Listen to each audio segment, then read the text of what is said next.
Thank you to everyone who watched, participated, to the thousands of people who sent us emails, and it literally was thousands of people. Thank you to my executive producer, the wonderful Lucy Boyd, and our team for putting together what I thought was a great hour of telly. Nice to see the alternative Prime Minister, Peter Dutton, sitting here taking questions, but also in an environment where he could explain himself.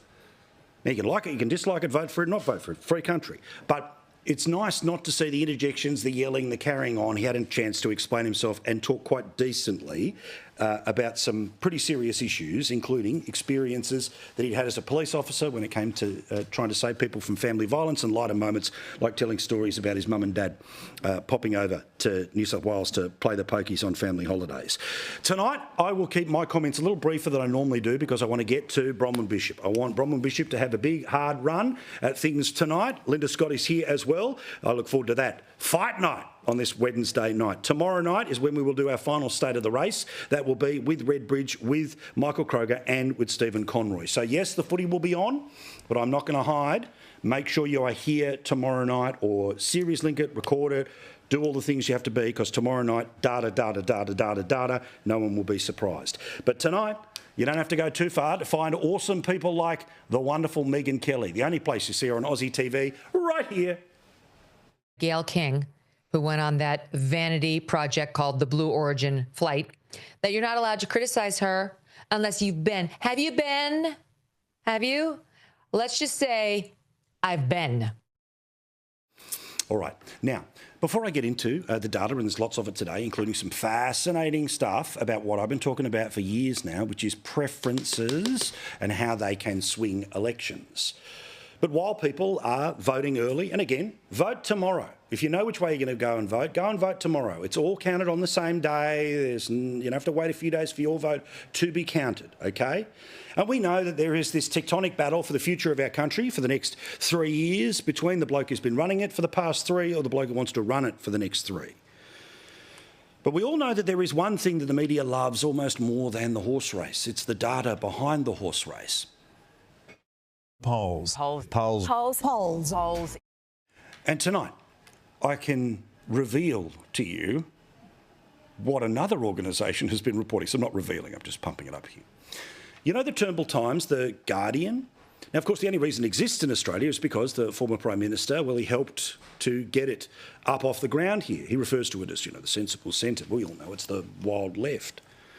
Well, he may be regretting the decision, because the one thing Australians can agree on is how bad Malcolm Turnbull was as a Prime Minister. In fact, they did a poll in amongst all of their other election polling, and it had a look at all of the former Prime Ministers. And guess who came stone motherless last? The miserable ghost himself. He is dead last in a list of our best former Prime Ministers. The order goes, as you can see, John Howard first, Bob Hawke second, Kevin Rudd third, Julia Gillard fourth, Anthony Albanese fifth, Tony Abbott sixth, followed by Morrison, Keating, Whitlam, Fraser and dead motherless last. How good that the one thing we can all agree on, regardless of which way we are going to be voting, left, right or centre at this election, is Malcolm Turnbull was the worst Prime Minister of recent years. The miserable ghost.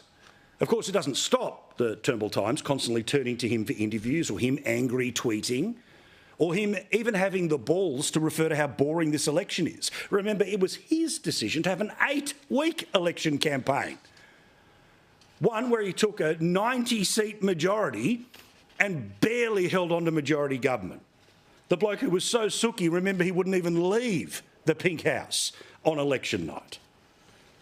But also another thing that we learned via these polls, and again, not a right-wing think tank, they're published in The Guardian, is that Greens voters are miserable. I'm not making that up, I'm just going off the evidence. They went by party affiliation and they asked about how happy are you with your life overall. Coalition voters, happiest of all, followed by Labor and then the Greens, who are miserable about their life compared to the other major parties. That's their life overall. in their family life. Look at this. Look how happy a Liberal or National Party voter is. Compare that to the Labor Party or those miserable Greens. And you know how they're the young cool kids? Well, guess who has the worst social life? The Greens.